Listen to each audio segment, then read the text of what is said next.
여러분들이 영화에 보셨는지 모르겠습니다만은 2차 세계대전이 끝났을 때 미국의 뉴욕에서 수병이 자기 애인을 안고 탁 끌어안고 키스하는 장면 보셨죠? 여러 젊은 애들은 잘 모르시는 모양이네요. 얼마나 감격스러운 장면인지 모릅니다. 그만큼 평화를 갈망하였다. 그것이 20세기 최고 명작품, 명사진작품이에요. 어느 기자가 그 장면을 탁 찍었는데 20세기 불리츠상인가 그 상도 타고 명장면 중에 하나. 사람들이 그만큼 평화를 갈망하고 있습니다. 그러나 이 세상은 평화가 없습니다. 우리는 정말 평화를 갈망하고 있지만 세상은 평화가 없습니다. 늘 전쟁이 있었고 지금도 그렇습니다. 2022년 2월 시작했던 우크라이나 전쟁은 1년 6개월이 이상이 지났지만 아직도 끝날 기미가 보이지 않습니다. 그런 가운데에서 김정은은 연일 남한을 협박하기 위해서 미사일을 날리고 또 지난주에는 러시아로 가서 푸틴과 비밀 회담을 했다고 하지요. 우크라이나가 무기가 바닥이 나니까 북한으로부터 포탄을 공급받고 또 북한은 그 대신 러시아로부터 미사일과 같은 ICBM과 같은 ICBM 맞습니까? IBCM인지 헷갈리네. 예. 그런 첨단 무기를 제공을 받아서 남한을 칠 준비를 하고 있다. 그러니 우리로서는 긴장하지 않을 수 없습니다. 이런 사태를 보면서 우리가 전쟁에 대한 대비도 단단히 해야 된다. 그런 생각이 듭니다. 이처럼 나라 사이에만 평화가 없는 것이 아니라 나라 안에도 평화가 없습니다. 전에는 영남과 호남의 지역 간의 분쟁, 이것이 우리 사회에 심각한 문제가 되었지만 이제는 여기에 가세해서 이념 분쟁, 좌판이 우판이 나라가 정신이 하나도 없습니다. 참 교회 안에서 이런 분쟁에 휩싸여서 참 어려움을 겪고 있습니다. 지난주에 제가 어느 큰 교회에 저녁 예배 초청을 받아서 설교를 했더니 저는 뭐 그 정도가 얼마든지 말할 수 있다고 생각하는데 목사님 너무 세게 이야기합니다. 어느 분이 듣고 나서 너무 세게 합니다. 그게 좌파들도 많다고 하는데 너무 세게 한 거 아닙니까? 그렇게 이야기를 하더라고요. 아니, 제가 한 이야기를 그대로 이야기할게요. 요즘 대한민국이 빨갛스레하게 물들어서 참 걱정입니다. 교회 안에도 빨갛스럽게 물든 사람이 참 많아요. 예수 믿고 빨갛게 물들어야 되지. 어떻게 공산주의 사상에 빨갛게 물들 수 있습니까? 아니, 그게 예수 믿는 목사가 말할 수 있는 거잖아요? 그게 목사님이 너무 세게 말해서 거기에 젊은이들이 반발하지 않을까 참 걱정됩니다. 그렇게 이야기를 해요. 참 웃기는 나라네. 웃기는 나라가 돼버렸네. 정말 속된 말로 웃기는 번데기예요. 그런데 설교 끝나고 나서 저는 그 이유를 몰랐는데 이제 보니까 다 알겠더라고요. 그게 담임 목사님이 저를 손을 꽉 잡더니 목사님 정말 감사합니다. 그런 눈빛으로 쳐다봐요. 내가 못할 말을 해주셔서 감사합니다. 그러시는 것 같아. 아니 어떻게 교회 안에서 이념이 목사와 성도 간의 신뢰관계보다 더 센 겁니까? 어떻게 예수 그리스도에 대한 충성이 어떻게 이전보다 못하냐 이 말이에요. 우리 교회도 참 안타까운 이야기지만은 목사님과 생각이 쉽다가 떠난 청년들이 있어요. 참 웃겨. 내가 잘못 가르치지. 그러니 내가 그 이야기 하려고 한 것이 아니고 이 나라에 평화가 없어요. 나라에 지금 평화가 없어요. 사람들은 온통 자기 주장뿐입니다. 저기에 가득 차서 서로를 노려보고 있습니다. 가장 믿어야 할 부모와 자식 사이에도 원수가 되어버렸습니다. 정말 권리 주장을 하다 보니 부모가 자식을 학대하는 데 대해서 좀 나무라고 꾸짖는 말을 하면은 신고하라고 가르쳐가지고요. 인권 침해한다. 신고하라고 가르쳐가지고요. 정말 나라가 엉망이 되어버렸습니다. 그러다 보니 학교에서는 선생님과 학부모들이 원수가 되어서 학생을 둘러싸고 원수가 되어버렸습니다. 또 학생들은 학생들대로 자기 인권을 주장하면서 선생님으로부터 야단맞으면 어떻게 합니까? 신고합니다. 뭐라고 신고해요? 아동학대다. 신고합니다. 그래서 선생님이 너무나도 원통해서 자살하는 일들이 일어납니다. 또 학부모들은 학부모대로 그런 것이 아니다. 언론에 인터넷에 얼마나 싸우고 분쟁하는지 모릅니다. 우리는 잘 살기 위해서 이렇게 애써서 좋은 나라를 만들었지만 이 좋은 나라를 서로 권리 주장하다 보니 온통 지옥으로 만들어버렸습니다.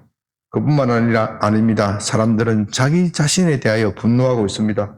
사람들은 이 험악한 세상에서 무기력한 자신을 보면서 너무나도 초라한 자신을 보면서 낙담하면서 자기 자신에 분노합니다.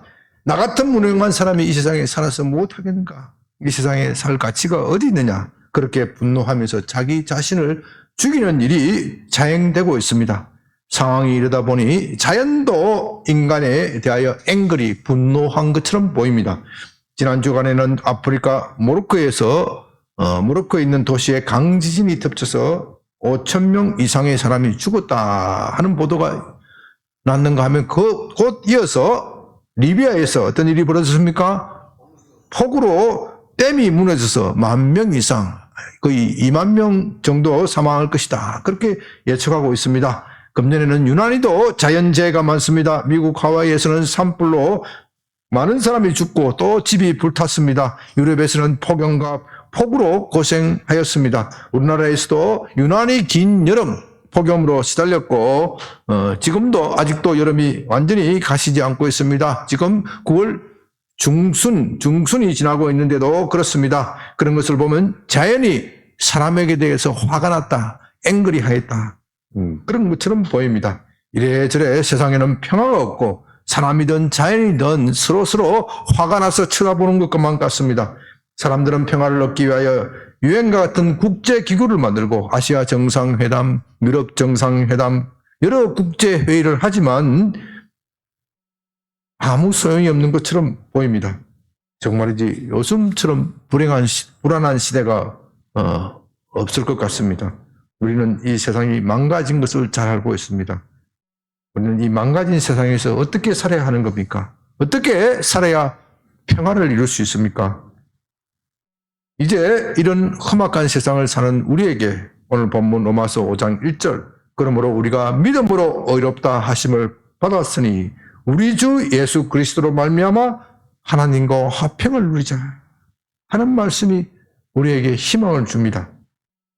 저는 이 말씀을 만날 때 정말 뜨거운 한여름밤 뜨거운 태양 아래서 산을 오르다가 계곡에 흐르는 물소리를 듣고 가보았더니 웅장한 폭포를 만나는 그런 기쁨을 느낍니다. 이 말씀은 정말로 중요하기 때문에 여러분이 늘 암송하고 외웠으면 좋겠습니다. 우리는 얼마나 평화를 바라보고 있습니까? 그러나 세상에는 평화가 없습니다. 평화는 오직 예수 안에 있습니다. 왜냐하면 예수께서 우리를 위한 화목 제물이 되셨기 때문입니다. 이제 본문을 살필 때 이 말씀이 깨달아지고 여러분의 삶 속에 주님의 평화가 넘쳐나기를 바랍니다.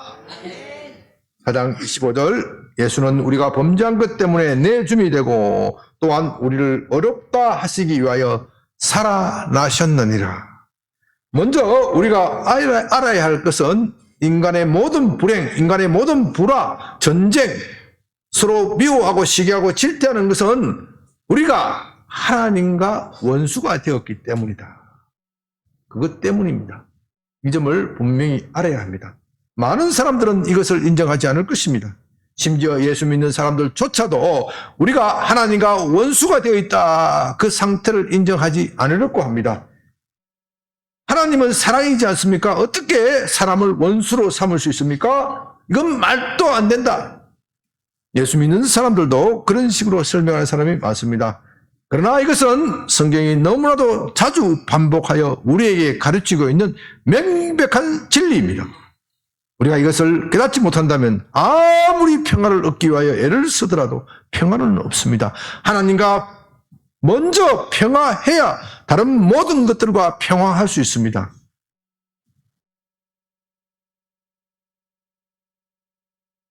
우리가 신명기에서 배웠듯이 하나님의 명령을 지키면 어떻게 되는 것이죠? 복을 받는 것이고, 불순종하면 어떻게 돼요? 저주를 받는 것입니다. 이 저주를 받는 상태가 오늘 로마서에서는 뭐라고 표현하고 있습니까? 하나님과 원수가 되었다. 그렇게 말합니다. 하나님의 명령을 지키면 복을 받고 하나님의 명령에 불순종하면 저주를 받는다. 이것은 변할 수 없는 영원한 법칙입니다. 복음에 들어와서도 마찬가지입니다. 그렇다면 하나님의 명령이 무엇입니까? 그것은 한마디로 요약하면 하나님을 사랑하라는 겁니다.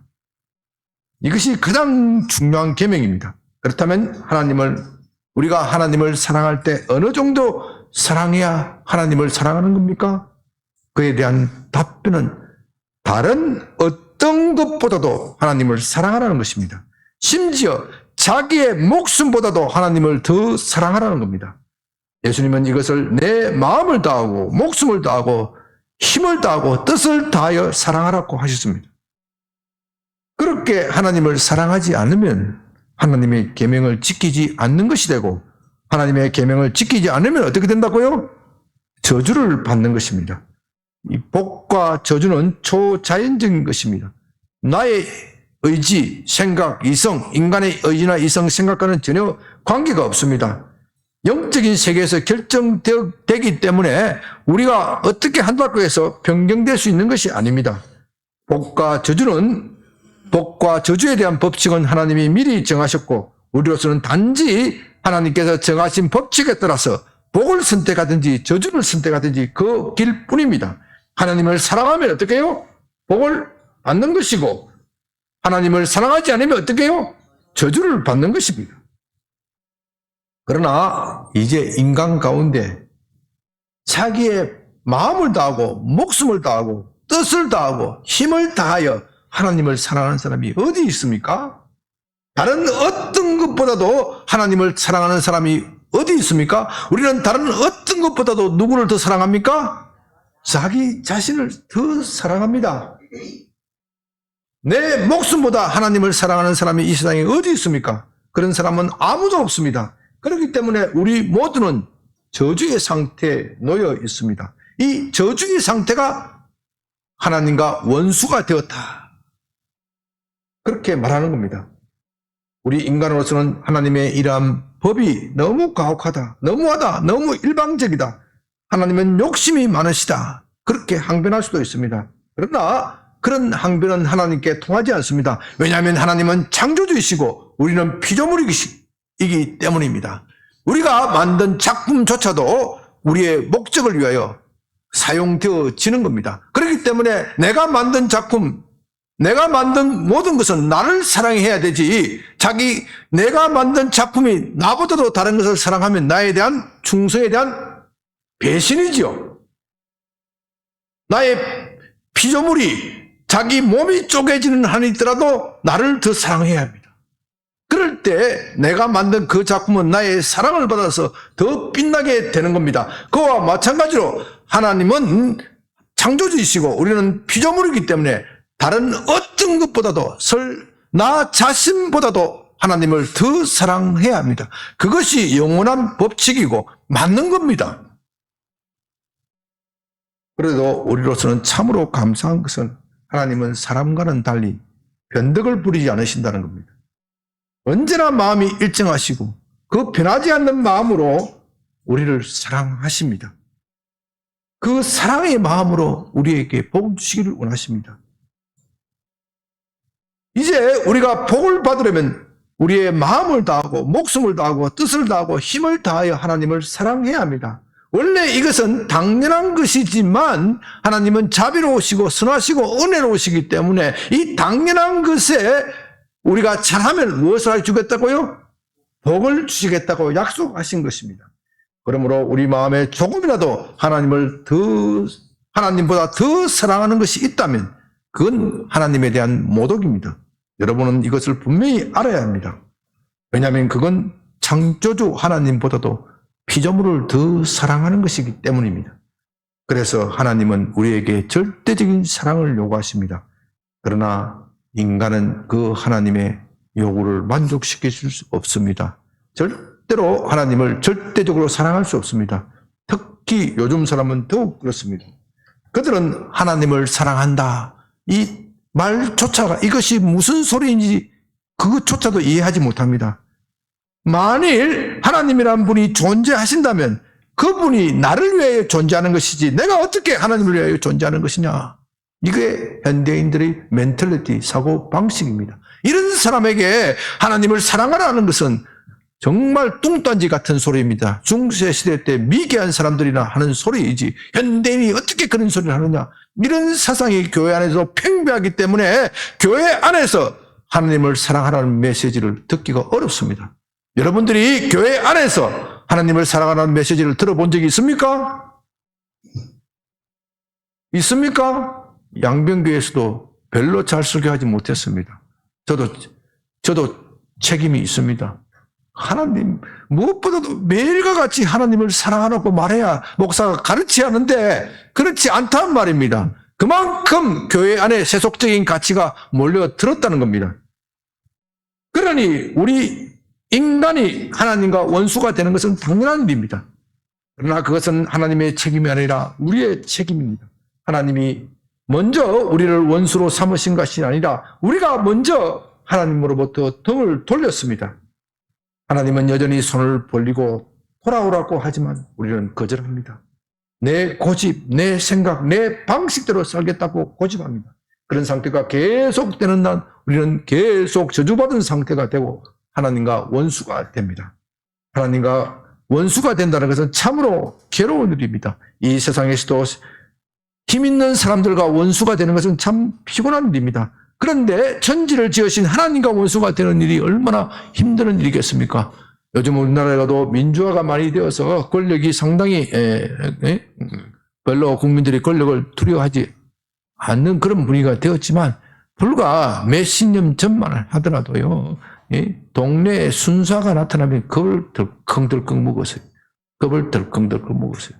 저도 검사 생활을 하면서도 차 운전하다가 신호 위반하면 경찰 아저씨 만나면 겁이 덜컹덜컹 나요. 겁을 덜컹덜컹 먹었어요. 동네에 조그마한 가게 하는 사람은요, 동네에 파출소 순사만 나타나도 겁이 덜컹덜컹 납니다. 그 순사하고 원수가 되면 어떻게 돼요? 동네 경찰의 순경 아저씨하고 원수가 되면 참으로 괴롭기 때문에 어떻게 해요? 아니 꼽고 지사하지만은 자존심을 끊고 온갖 아양을 떨면서 친해지려고 하는 겁니다. 그런데 위대하신 그 하나님과 원수가 된다는 것, 만왕의 왕이고 만주의 주이신 하나님과 원수가 되는 것은 얼마나 두렵고 떨리는 일입니까? 사람이 하나님과 원수가 되면 그 사람은 하나님의 저주 아래 있는 겁니다. 저주가 무엇이냐? 복이 무엇이냐? 여러분 쉽게 말씀드릴게요. 저주는요, 잘 되는 것 같지만 끝에 어떻게 해요? 안 되는 거예요. 복이 무엇입니까? 안 되는 것 같지만 끝에 가면 어떻게 돼요? 잘 되는 거예요. 사람이 끝이 좋아야 돼요. 끝이 좋아야 모든 것이 해피한 거예요. 중간이 좋았는데 끝이 나쁘다. 이건 끝에 가면 더 비참해져요. 중간이 나쁜데 끝이 좋으면 중간의 스토리는 뭐예요? 나의 무용담이 되는 거예요. 나를 장식하는 무용담이 되는 거예요. 그래서 사람은 노늘이 좋아야 돼. 끝이 좋아야 돼. 끝이 좋아야 모든 것이 좋은 거예요.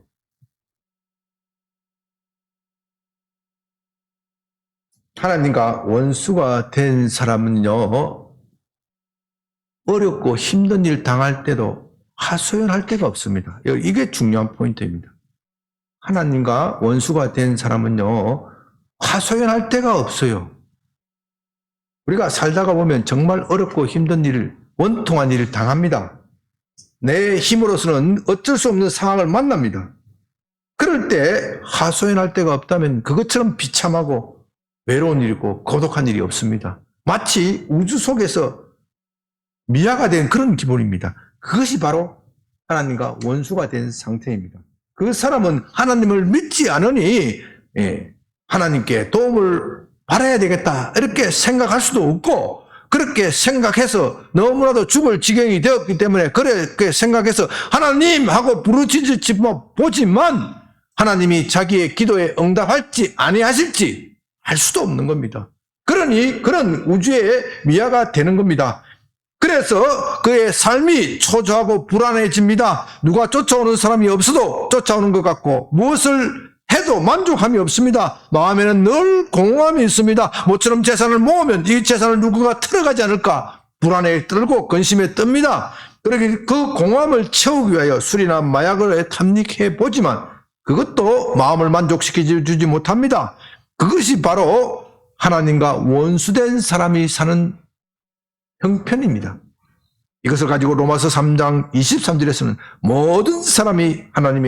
모든 사람이 죄를 범하였음에 하나님의 영광에 이르지 못하더니 그렇게 표현하였습니다. 여기서 하나님의 영광은 하나님의 임재라고 말씀드렸죠. 하나님의 임재 속에 들어가야 우리의 마음이 만족함을 얻고 평안해지게 되는 겁니다. 아무 것이 없어도 모든 것을 다 가진 것이 되는 것이고 하나님의 임재 속에 있지 않으면 모든 것을 다 가져도 모든 것이 없는 것처럼 되는 겁니다. 4장 25절 예수는 우리가 범죄한 것 때문에 내 줌이 되고 또한 우리를 어렵다 하시기 위하여 살아나셨느니라.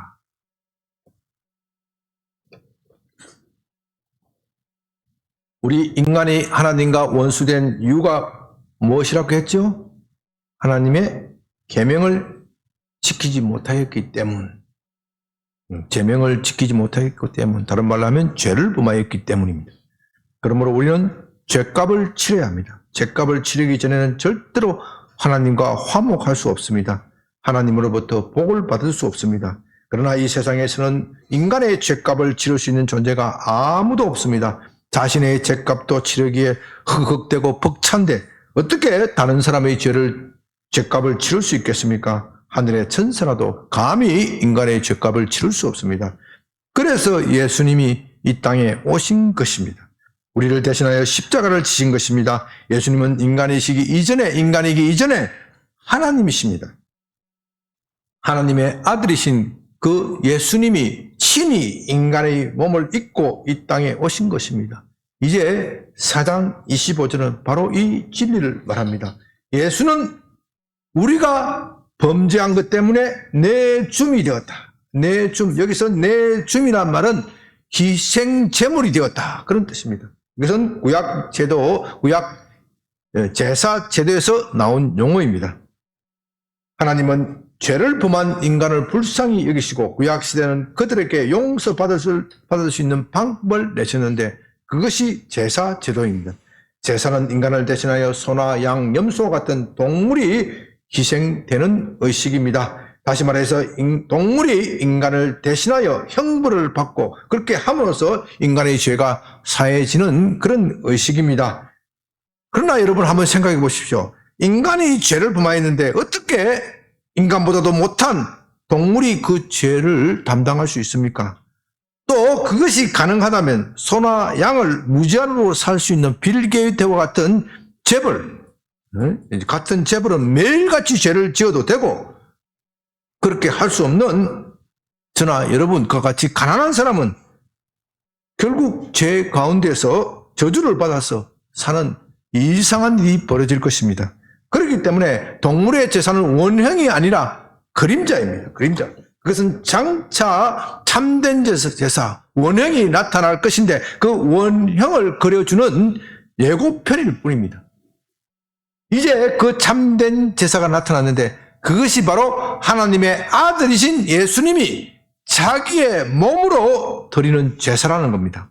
이것을 가지고 예수님이 내 줌이 되었다. 우리의 죄 때문에 내 줌이 되었다. 그렇게 말하고 있는 겁니다. 정말이지 예수님은 하나님으로부터 우리의 죄를 사함받기 위하여 희생 제물이 되셨습니다.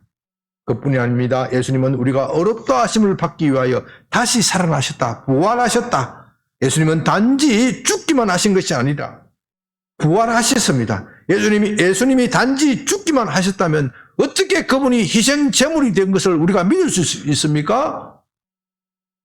그러나 예수님은 다시 살아나셨습니다.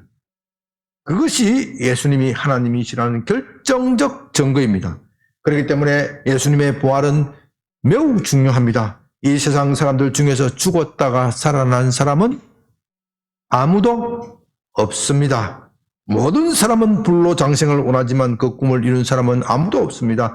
진시황은 불로처를 찾아서 온 세상을 샅샅이 뒤졌지만 그런 것은 없습니다. 모든 사람은 생로법칙에 놓여 있고 여기에 예외가 없습니다. 그러나 예수님은 살아나셨습니다. 그뿐만 아니라 다시 사신 예수님은 다시는 죽지 않습니다. 그런 일은 없습니다. 지금도 살아 계셔서 하나님의 보좌 우편에 앉아 계십니다. 그것이 우리 눈에 보이지 않지만 너무도 명백한 사실입니다. 어떤 사람은 내 눈에 보이지 않는데 이것을 어떻게 믿느냐 그렇게 말합니다. 그러나 우리 눈에 보이지 않기 때문에 어떻게 해요? 믿는 것입니다. 보이는 것을 믿을 필요도 없잖아요. 보이지 않기 때문에 믿는 것입니다. 그리고 이 사실을 믿는 사람은 의롭게 된다는 겁니다. 다시 말해서 그는 의인으로 취급을 받고 하나님의 아들로서 대우를 받습니다. 이 얼마나 놀랍고 복된 소식입니까? 그에게는 다시는 저주가 없고 다시는 벌이 없고 다시는 형벌이 없고 다시는 슬픈 것이나 눈물이 없습니다. 그에게는 오직 복만 있습니다. 하나님은 우리의 눈에 보이지 않는 영적 세계에서 이미 그에게 복을 선포하였기 때문에 이제 저주는 그와는 상관이 없게 됩니다. 예수님이 부활하셨다면 우리도 부활하는 겁니다. 예수님이 영원한 생명을 얻었다면 우리도 영원히 사는 겁니다. 그것이 예수님이 살아나셨다는 의미입니다. 그러나 이것을 믿지 않으면 아무런 소용이 없습니다. 믿어야 복을 받습니다. 구약시대 사람들은 계명을 지켜야 복을 받는다고 생각했습니다. 그것은 틀린 말은 아닙니다. 우리가 하나님을 사랑해야 복을 받는 것입니다. 그러나 우리는 하나님을 사랑할 수 없습니다. 우리의 본성이 하나님보다는 우리 자신을 더 사랑하게 만들어서 우리를 저주받은 상태로 메어놓게 합니다. 그것이 인간의 굴레입니다. 이제 예수님은 우리를 둘러싸고 있는 그 굴레를 벗겨주십니다. 첫째는 우리를 대신하여 십자가에 죽으시고 또 그의 성령을 보내어 주심으로써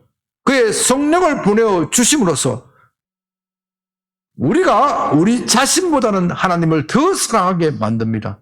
이것이 중요한 포인트입니다. 그렇기 때문에 구약의 계명, 구약의 법칙이 폐지된 것이 아니다. 그렇게 말하는 겁니다. 어떤 사람은 믿음의 법칙이 왔기 때문에 이제는 구약의 법칙, 계명을 지켜야 복을 받는다는 법칙이 무너졌다. 아닙니다. 그것이 아니고 믿음의 법칙에 따르는 사람은 무엇이 들어온다고요? 성령이 들어오시고 성령이 들어오심으로써 성령이 그에게 자기를 사랑하는 못된 본성을 고치고 하나님을 더 사랑하게 만들어 줍니다. 그렇기 때문에 우리는 하나님을 더 사랑할 수 있는 힘이 있기 때문에 이제는 저주의 상태에서 복된 상태로 변화되게 되는 겁니다. 5장 1절 그러므로 우리가 믿음으로 어렵다 하심을 받았으니 우리 주 예수 그리스도로 말미암아 하나님과 화평을 누리자. 하나님과 화평을 누린다는 말은 다른 말로 하면 복을 받는 상태를 말합니다. 시편 1편에서 복 있는 사람들에게 대해 노래하고 있는데 바로 그 복 있는 사람이 하나님과 화평을 이룬 사람입니다. 어떤 사람이 복이 있습니까? 시편 1편 1절 2절에서 악인의 꾀를 따르지 않고 오직 여호와의 율법을 주야로 묵상하는 자가 복이 있다. 그렇게 말하였습니다. 하나님의 말씀을 주야로 묵상하는 자가 복이 있다. 하나님의 말씀은요, 이 성경은요, 하나님의 연애 편지입니다. 하나님이 저와 여러분을 사랑한다는 연애 편지입니다. 그렇기 때문에 여러분이 하나님을 사랑하는 제1차적인 표지가 무엇입니까? 이 연애 편지를 어떻게 해요? 읽고 또 읽고 생각하고 묵상하고 요리도 돌려보고 저리도 돌려보고 입에 넣었다가 뱉었다가 삼켰다가 뱉었다가 삼켰다가 요리도 씹어보고 저리도 씹어보고 씹을 때마다 맛이 달라져. 맛이 진해져. 세상에 것은 씹으면 몇 번 씹으면 껌은 몇 번 씹으면 끝이 나고 입만 아프지만 하나님의 말씀은 씹으면 씹을수록 오묘하고 달고 하나님의 사랑이 점점 깨달아지는 겁니다. 그런 사람이 어떻게 해요? 복이 있다. 로마서에서는 그런 사람이 어떻게 해요? 하나님과 화평을 누린다. 그렇게 표현하는 겁니다. 이것은요, 성경이 가르치는 명백한 진리입니다. 불의한 사람은 발을 제대로 뻗지 못하고 자랍니다. 여러분, 자를 제대로 뻗지 못하고 자지요. 자지 못합니다. 여러분요, 북한 김정은이 밤에 잠을 잘 때 어떻게 잔다고 생각합니까? 그가 발을 제대로 뻗고 잔다. 그렇게 생각하십니까? 아마도 그렇게 생각하는 사람은 아무도 없을 것입니다. 그럼 밤에 누가 자기를 암살하지 않을까? 누가 자기를 암살하지 않을까? 미국이 요새 뭐죠? 킬링하는 뭐지 않을 거? 전자 뭐라 그러죠? 예? 표창 뭐라 그러는 예? 살인 무기 있어요. 차를 타고 가는데 예? 쏘아가지고 소리도 안 나. 소리도 표창같이 해가지고 차를 탁 뚫고 정확하게 그 사람만 딱 죽이는 예? 그런 무기가 개발되어 있다니까요. 예? 예, 그런 무기. 예. 탁 있어. 그 시기 그런 무기가 있어요. 그러니까 그런 거 겁을 내 가지고 동선을 말할 수도 없어. 얼마나 불안하고 또 긴장스럽겠습니까? 거기다가 누구라도 자기가 배신하지 않을까? 밤에 잠을 못 자요. 그가 왜 그렇게 고도 비만에 시달리겠습니까? 밤에 잠을 못 자니까 그 스트레스를 술로 풀려고 하니까 비만이 오지 않을 수 없는 것이죠. 김정은이 왜 그렇게 밤잠을 자지 못합니까? 인간적으로는 그렇게 말할 수 있지만 성경적으로 말하면 그 이유는 간단합니다. 그가 무엇이기 때문에? 악인이기 때문에. 그가 악한 자이기 때문에. 그의 양심이 편안하지 못합니다. 너무도 많은 죄악을 저질렀기 때문에 자기 손에 비참하게 죽은 사람이 귀신이 되어 꿈에 나타나지 않을까 두려운 것이죠. 그는 불신자이기 때문에 하나님을 믿지 않기 때문에 영적 세계를 인정하지 않을 것이기 때문에 그런 생각을 하지 않을지는 모르지만은 그러나 그의 잠재의식까지 그 내면에 있는 영적 의식까지는 뽑을 수는 없는 겁니다. 그렇기 때문에 늘 불안하고 초조하고 시달리는 겁니다. 그래서 잠언 24장 19절 20절에서는 너는 행악자들로 말미암아 분을 품지 말고 악인의 형통함을 부러워하지 말라. 예저 행악자는 장래가 없겠고 악인의 등불은 꺼지리라. 악인은 잘 되는 것 같으나 어떻게 해요? 망하게 되어 있습니다. 우리가 하나님과 불화하면 사람 사이에도 불화하게 되어 있습니다. 그런 사람은요, 하나님과 불화한 사람은요, 하나님과 평화롭지 못한 사람은요, 자기만을 사랑하기 때문에 다른 사람과 불화한 것은 너무도 당연한 겁니다. 하나님을 사랑하지 않는 사람은 결국 자기를 더 사랑하는 겁니다. 이 세상에서는 그렇게 자기를 더 사랑하는 사람으로 가득 차 있습니다. 그런 점에서 민주주의라는 것은 참 좋은 것이지만 영적으로 보면요, 자기가 왕으로 되려는 사람이 가득 차 있기 때문에 영적으로 보면 더 악해질 수 있습니다. 독재 체제 아래에서는 누구만 왕입니까? 독재자만 왕이지만 민주주의에서는 민주주의 아래에서 사는 사람은요, 모든 사람은 자기가 자신이 왕이라고 생각합니다. 우리 교육도 그렇게 가르쳐요. 그래서 이 민주주의는 치명적인 약점이 있는데 그것은요, 서로 이기심, 서로가 왕이 되려는 사람이 끊임없이 충돌한다는 겁니다. 그래서 민주주의는 취약하고 민주주의 그것만으로는 안 되고 그 안에 하나님을 두려워하는 사상이 있어야 합니다. 이 사상이 없으면 민주주의가 안 되는 거예요. 왜 다른 나라에서 민주주의가 실패하는 겁니까? 기독교 문화가 없는 다른 나라에서는 왜 민주주의가 실패합니까?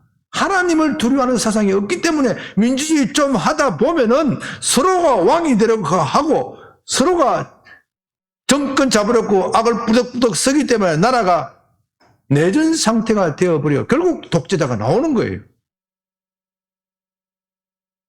사람들은 이것을 알아야 되는데 알지 못합니다. 하나님과 불화한 사람은 다른 사람과 불화하게 되어 있습니다. 여러분이 직장에서 다른 사람과 불화하고 있습니까?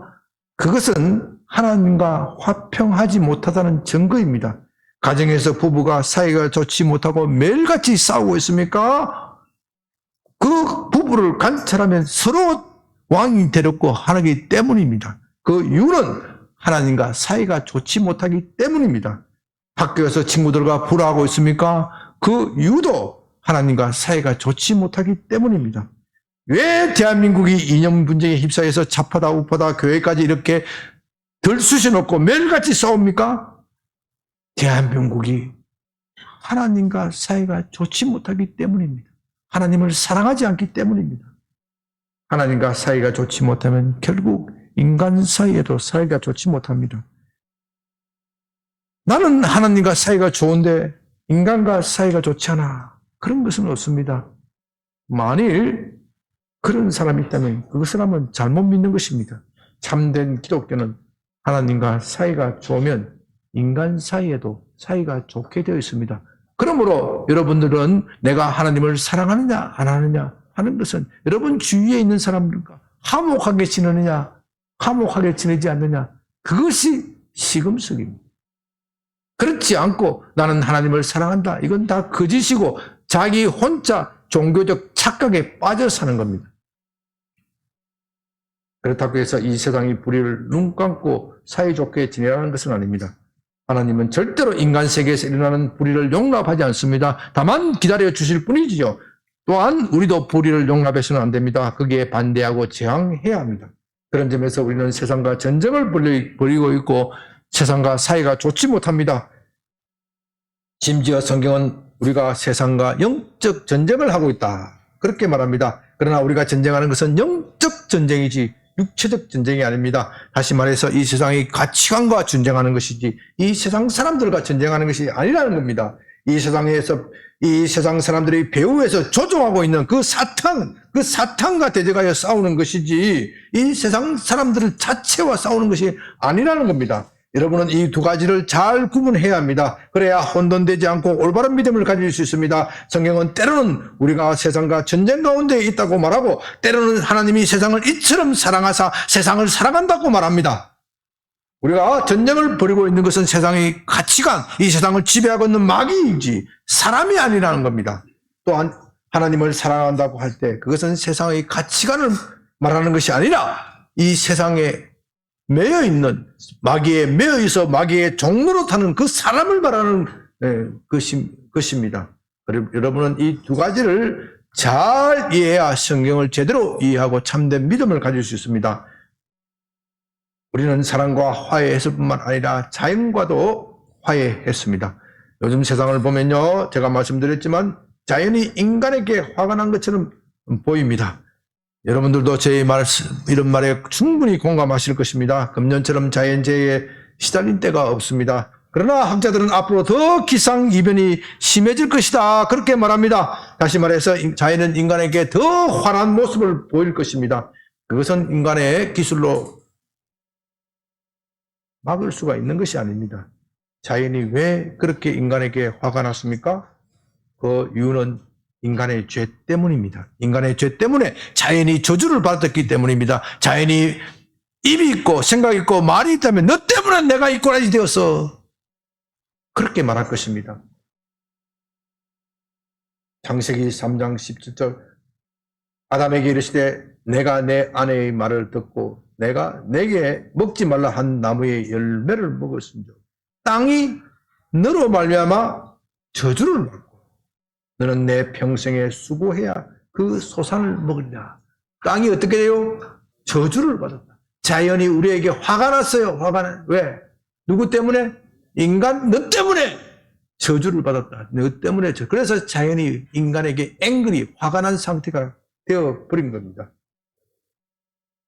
우리는 자연이 이처럼 인간에게 우호적이지 않고 적대적으로 바뀌어가는 현상에 대하여 과학적으로는 여러 가지 설명할 수 있을 것입니다. 어떤 사람은 인간이 자연을 남용했기 때문이다. 그렇게 말하고 어떤 사람은 그런 말은 과장된 것이고 자연은 원래 그렇게 주기적으로 변화하는 것이다. 그렇게 말하기도 합니다. 우리로서는 어느 것이 옳은지 참으로 분간하기 어렵습니다. 그러나 인간이 자연을 남용한 것이든 주기적 변화에 의한 것이든 원래 하나님이 만든 세상은 그렇지 않았다는 겁니다. 하나님이 만드신 자연은 인간에게 언제나 친화적이었습니다. 늘 어머니와도 같았습니다. 인간을 포근하게 감싸 주었고 늘 우리에게 먹을 것, 마실 것, 신선한 공기를 제공해 주었습니다. 그러나 인간이 죄를 범하였고 그 때문에 하나님이 땅을 저주하였습니다. 자연을 저주하였습니다. 그래서 자연이 우리에게 적대적으로 되었고 우리는 그 적대적 자연 속에서 이 고생하면서 사는 겁니다. 그런데 이제 예수님이 우리의 죄 때문에 죽으셨고 또 우리를 의롭다 하시기 위하여 다시 살아나십니다. 따라서 이제 자연도 우리를 더 이상 미워할 필요가 없습니다. 그래서 로마서 8장에서 온 세상 만물이 원하는 것은 하나님의 아들들이 나타나는 것이다. 온 세상 만물이 고대하는 것은 하나님의 아들이 나타나는 것이다. 왜 그렇습니까? 그래야 자연 만물도 뭐가 풀리기 때문에 저주가 풀리기 때문입니다. 자연의 저주는 그리스도께서 재림하실 때 완전히 풀릴 것입니다. 그러나 우리가 아직 완전히 풀려지지 않는 세상에서도 하나님의 보호를 받고 살기 때문에 우리는 자연의 저주에 대해서 걱정할 필요가 없는 겁니다. 또한 우리는 우리 자신과도 화목합니다. 이것은 너무나도 중요합니다. 사람들은 사람과 화해하고 자연과 화해할 필요는 알고 있으면서도 정작 중요한 자기 자신과 화해할 필요성을 느끼지 못합니다. 그것을 생각하지 못합니다. 사람들은 너무도 자기 자신에게 화가 나 있습니다. 현대인들은 더욱 그렇습니다. 다른 사람이 자기보다 더 잘 되는 것을 보고 질투가 나고 시기가 나고 화가 나서 결국 그 화를 누구에게 돌립니까? 나 자신에게 돌립니다. 다른 사람에게 돌려봐야 소용이 없으니까, 내가 힘이 약하니까 결국 그 화는 누구에게 돌립니까? 자기 자신에게 돌리고 자기 자신을 미워하게 됩니다. 이 치열한 경쟁 속에서 낙오가 된 자신을 보면서 화가 나고 낙담이 들고 죽고 싶습니다. 이 세상에 불의가 가득 차 있지만 거기에 한가할 수 없는 자신을 보면서 또 절망합니다. 자신의 힘으로서는 어쩔 수 없는 상황을 만나서 자기를 미워합니다. 그래서 이 잘 살게 된 대한민국이 자살공화국이 된 것입니다. 자살은 자기를 미워하는 가장 극단적인 표현입니다. 자기를 사랑한다면 어떻게 자기 자신을 죽일 수 있습니까? 자살은요, 자기를 미워하는 가장 극단적인 표현입니다. 그러나 우리는 이제 그럴 필요가 없습니다. 자신을 미워할 필요가 없습니다. 더 이상 혼자가 아닙니다. 전능하신 하나님이 나와 함께 하시기 때문에 나 자신에게 화를 낼 필요가 없습니다.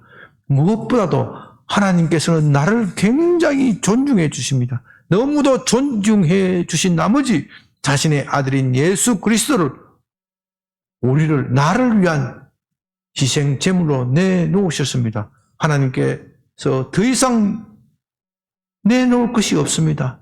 자기 아들을 내놓으신 하나님께서 다른 모든 것을 우리를 위하여 내놓지 않으시겠습니까? 그렇기 때문에 우리는 나 자신에 대하여 화를 낼 필요가 없습니다. 왜냐하면 나는 하나님과 화해하기 때문입니다. 이제 이것을 정리하면 이렇게 됩니다. 하나님과 화평한 사람은 첫째는 사람과 사람 사이에 화평하게 되고, 둘째는 자연과 화평하게 되고, 셋째는 자기 자신과 화평하게 됩니다. 그래서 삼중 화평을 누립니다. 여러분 다시 한번 해볼까요? 첫째는 사람과 사이에 화평을 누리고, 부부 사이에, 이웃 사이에, 학교에서, 직장에서 화평을 누리고, 둘째는 자연과 화평을 누리고, 셋째는 자기 자신과 화평을 누립니다. 이렇게 삼중 화평을 누리기 때문에 오늘 설교 제목이 뭡니까? 평화, 평화, 평화. 이 삼중 화평입니다. 마지막으로 빌립보서 4장 19절. 나의 하나님이 그리스도 예수 안에서 영광 가운데 그 풍성한 대로 너희 모든 쓸 것을 채우시리라 하는 이 말씀을 가지고 이 삼중합평이 어떻게 이루어지는지 설명드리고자 합니다. 이 삼중합평은 그냥 이론적인 것이 아니라 실제적인 것입니다. 이 나의 하나님이 그리스도 예수 안에서 영광 가운데 그 풍성한 대로 너희 모든 설 것을 채우리라. 이 너희 대신에, 너희란 단어 대신에 어떻게 하면 되겠습니까? 나 이름을 넣으면 돼요. 나 이름. 나의 모든 설 것을 채우시리라. 나의 모든 설 것을 채우시는 하나님을 믿으면 사람과 사이에 다툴 필요가 없습니다. 맞죠? 자연과도 앵그리할 필요가 없습니다. 설령 자연이 앵그리하고 화가 난다고 하더라도 나는 하나님의 보호 속에 있기 때문에 나는 자연의 죄에 대해서 걱정할 필요가 없습니다. 나 자신에 대해서 화낼 필요가 없습니다. 그렇기 때문에 이 한 구절의 말씀만 가지고서도 우리는 하나님과 화평을 누릴 수 있는 겁니다. 그런데요, 이것을 매일과 같이 연습하고 실습을 해야 돼요. 이 짧은 시간에 연습하고 실습을 할 시간이 없어요. 그래서 3부 예배 꼭 나오셔야 돼요. 오늘 3부 예배는요, 이것을 가지고 실습하고 연습하는 시간입니다. 제가요, 어릴 때 어른들한테 들었던 이야기인데요. 6.25 전쟁 때 막 신병들을 막 모집했잖아요. 막 모집하고 막 며칠 훈련시키고 군대 전장에 보내는 거예요. 전장에 보내다가 총을 쏘는데 총이 안 나가. 선임하사님 총 안 나갑니다. 야, 이 자식아, 이 안전 열쇠도 안 끄고 무슨 땡기냐고. 너무 당황한 나머지 적군이 오는데 총을 쏴야 되는데 총에 보면은요, 이게 뭐라 그러지? 자물쇠, 안전 자물쇠가 있어. 그걸 열어야 총알이 나가지. 그거 총알이 안 나간다고 선임하사님 총알이 안 나갑니다. 또 총이 나가다 보면요, 총이 보면 총열이 벌거지 가지고 튕겨 나간다고. 아, 선임하사님 이 총열이 나갔습니다. 어떻게 합니까? 그러다가 다 죽었대. 선임하사님 찾아가 죽은 사람이 한두 사람이 아니래. 손을 드는 순간 죽는단 말이죠. 이 말씀이 있으면 무슨 소용이 있어요? 이 말씀이 여러분에게 장전이 되고 발사가 돼야 돼. 언제 발사가 돼야 돼요? 사람과 불화할 때 발사가 돼야 되지. 불화할 때 발사가 안 돼. 부부싸움 할 때 발사가 돼야 되지. 부부싸움 할 때 발사가 안 돼. 미움이 우글거리고 증오가 이글거리고 얼마나 어리석은 짓을 합니까? 이게 발사가 돼야 돼, 발사가. 그 상황에 딱 맞게 에베소서 4장 19절이 자동적으로 튀어나와야 되는데 안 돼. 이걸 자동적으로 튀어나오게 하기 위해서는 군대에서는 반복하고 또 반복합니다. 그래서 군대에서 하는 이야기가 있어요. 군대에 가면요, 이 소총을 주면서 저도 비록 장교지만 그 밤낮없이 훈련받습니다. 처음에 할 때는요, 이거 다시 분해 소재 하고 이거 다시 끼우는 거 있거든요. 이거 한 10분 걸려요. 그 1분 만에 해내야 돼. 1분 만에 해내야 돼. 정확한 시간을 잊어버렸는데, 어떤 사람은 몇 초도 안 걸려. 그 총알 하나뿐이 하는데, 눈 감고도 타닥타닥 해. 그렇게 돼야 전쟁 때 비상 상황이 생길 때 총에 사고가 나면 자동적으로 타닥 해가 다시 쏜단 말입니다. 그렇지 않고 대충 이론만 배우면 뭐예요? 어떻게 해요?